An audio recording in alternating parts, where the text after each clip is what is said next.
are watching Kashif Times.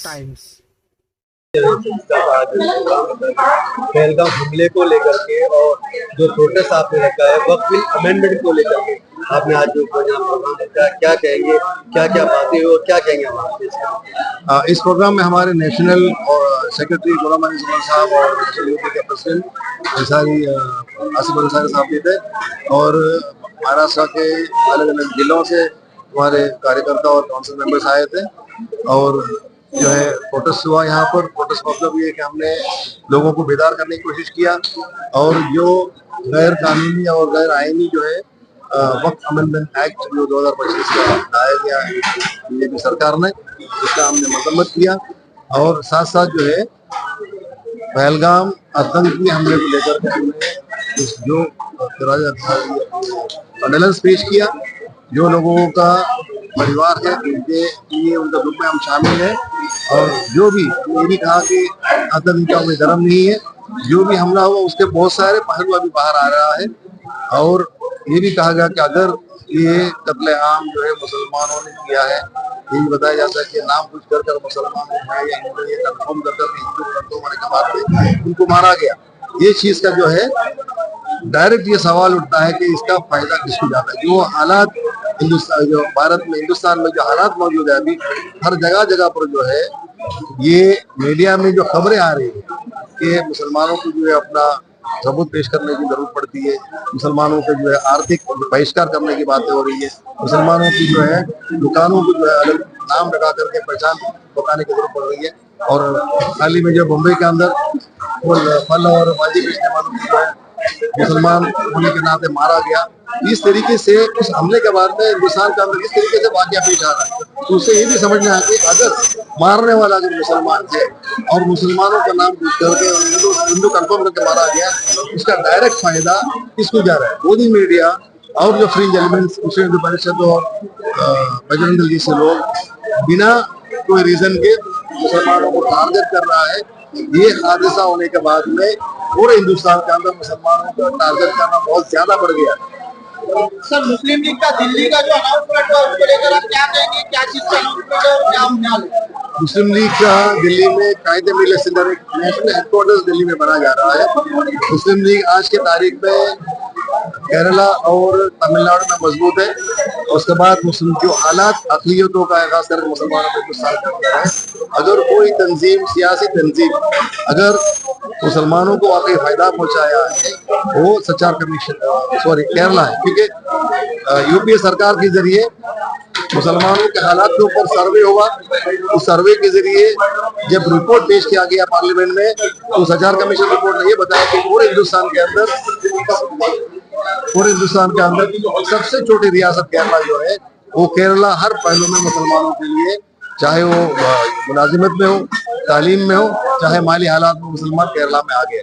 और उन्हें ये भी बताया कि ये डायरेक्ट जो है ये इंडियन मुस्लिम लीग के जद्दोजहद की वजह से हुआ। ये गूगल में मौजूद है, आप जो है सदर कमीशन को देखा जाए तो आपको पता चलेगा।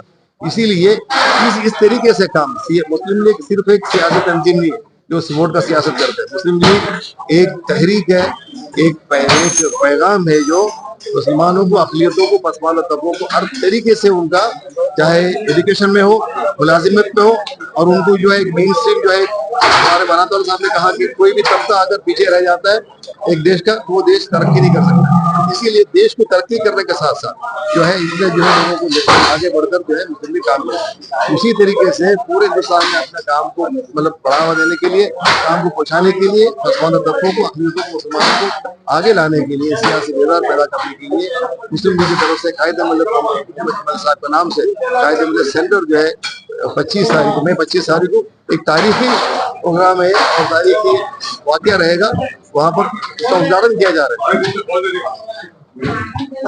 मैडम, जिस तरीके से जुमलावार सरकार जो है, जिस तरीके से अमेंडमेंट बिल आई है और महिलाओं का वास्ता दे रही है कि महिलाओं के लिए, बच्चों के लिए, मुस्लिम माइनॉरिटीज के लिए बिल लाया गया है, इसको लेकर आप क्या कहेंगे? देखिए, ये खाली दबोचनेबाजी है।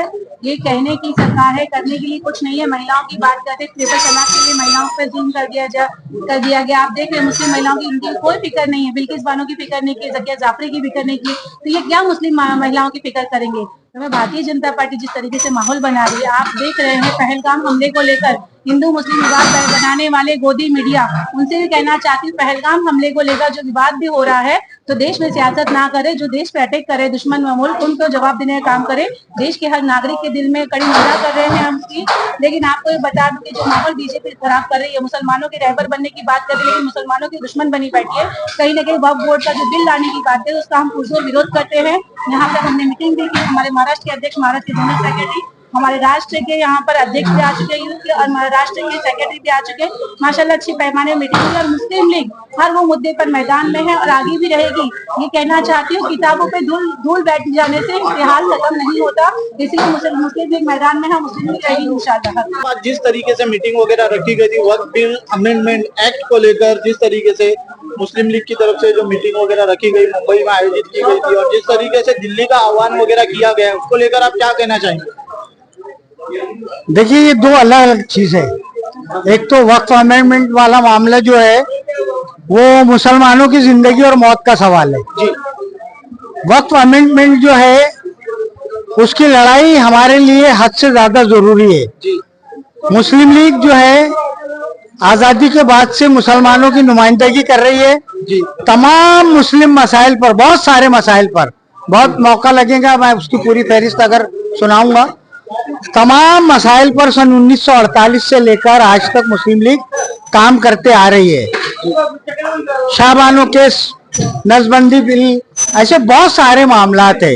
लेकिन अभी हालिया तौर पर कॉमन सिविल कोड और इससे भी ज्यादा बढ़कर ये जो है औकाफ का मसला, औकाफ के मसले पर मुस्लिम लीग जो है पूरी शिद्दत से काम कर रही है। वो सुप्रीम कोर्ट तक भी पहुंची है, वो जगह जगह सड़कों पर एहतजाज कर रही है, तहरीकें चला रही है और पूरे हिंदुस्तान में इस बात की कोशिश कर रही है कि औकाफ बिल लाकर जो मुसलमानों के अधिकारों पर डाका डाला गया है, जो मुसलमानों के अधिकार छीनने की नापाक कोशिश की जा रही है, उसका डटकर मुकाबला किया जाए। मुस्लिम पर्सनल लॉ बोर्ड काम कर रहा है, कौमी अंजुमनें काम कर रही है, लेकिन जहां तक मुस्लिम लीग का सवाल है, मुस्लिम लीग आजादी के बाद से सबसे बड़ी कौमी पार्टी है मुसलमानों की, और मुस्लिम लीग इस जिम्मेदारी को इंशाअल्लाह बखूबी निभाएंगी और ऐवान इख्तिदार से लेकर अदालतों तक और हर जगह औकाफ के लिए अपनी लड़ाई को पूरी शिद्दत और ताकत के साथ जारी व सारी रखेगी। सर, जिस तरीके से नागपुर का मणिपुर करने की कोशिश की गई और जिस तरीके से झटका को ज्यादा बढ़ावा वगैरह दिया गया, उसके बाद में वक्फ बोर्ड के मुद्दे को छुपाने के आड़ में जिस तरीके से आतंकवादी गतिविधि बीच में आई है, इसको लेकर क्या कहना चाहेंगे? हमारे सिक्योरिटी का फेलर है, क्या है?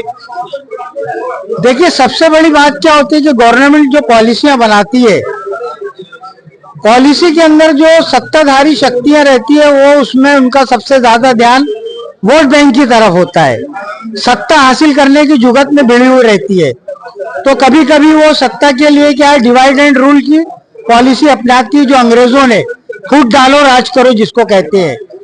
अब जहां तक मणिपुर का सवाल है, मणिपुर के अंदर मेतई और कुकीज जो है वो अपने अधिकारों की लड़ाई तो लड़ रहे हैं, लेकिन ये अधिकारों की लड़ाई लड़ते लड़ते जात पात की तरफ भी, दीन धर्म की तरफ भी चले गई है, और इस लड़ाई की आड़ के अंदर चर्च भी आए हैं, मंदिर भी आए हैं और मसाजिद भी आई है। सर, जिस तरीके से मुसलमानों को उकसाया जाता है, पथराव किया जाता है, बाद में एक तरफा कार्रवाई होती है, सिर्फ एक धर्म के विशेष लोगों को अंदर डाला जाता है, इन तमाम चीजों को लेकर क्या कहना चाहेंगे? जिस तरीके का वाकया नागपुर में पेश आया है, केवल एकमात्र एजेंडा है, केवल एकमात्र एजेंडा है, फूट डालो राज करो। देखिए, फूट डालो राज करो, आपने जगह जगह सुना होगा, उत्तर प्रदेश से स्टार्ट हुआ, 80% बनाम 20%, है ना। अगर ये हिंदू एंड मुसलमानों को डिवाइड नहीं करेंगे तो इनको वोट बैंक साधना मुश्किल हो जाएगा। क्योंकि आज भी एक बात मैं आपको समझाना चाहता हूं कि हिंदुस्तान के अंदर 33% पर ये पूरे भारत पे राज कर रहे हैं, 33% पर भारत में राज कर रहे हैं, और अपोजिशन पार्टियों को हिंदुस्तान के जो है लगभग 67 से 70% वोट मिलते हैं, लेकिन वो राज नहीं कर पाते। अब उसका मुख्य कारण ये है कि ये लोग आपस में डिवाइड रहते हैं, एक जगह जमा होते नहीं है, अलग अलग पार्टियों के अलग अलग ढेर सारे कैंडिडेट लड़ते हैं।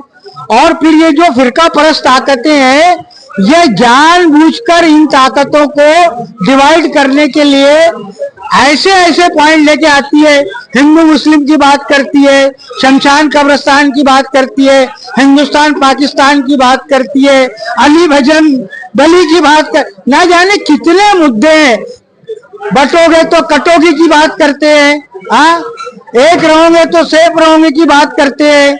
और हिंदुओं को ये जताते हैं कि हिंदुओं को खतरा है, जबकि मेजॉरिटी में वो है, देश की सत्ता में वो है, कुर्सियों पे हर जगह वो बैठे हुए हैं।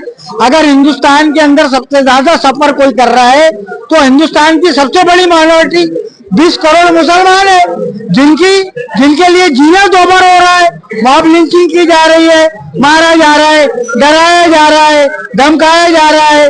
उनको यहाँ आजादी के साथ सांस लेने पर भी तकालीफें पैदा की जा रही है। तो उसका एकमात्र एजेंडा केवल ये है कि वो फूट डालेंगे, हिंदू मुसलमान करेंगे ही तो हिंदू जो है भगवा परचम के नीचे आएंगे, हमारे वोट बैंक बने रहेंगे और हम सत्ता में रहकर हमेशा राज करते हैं। बहुत बहुत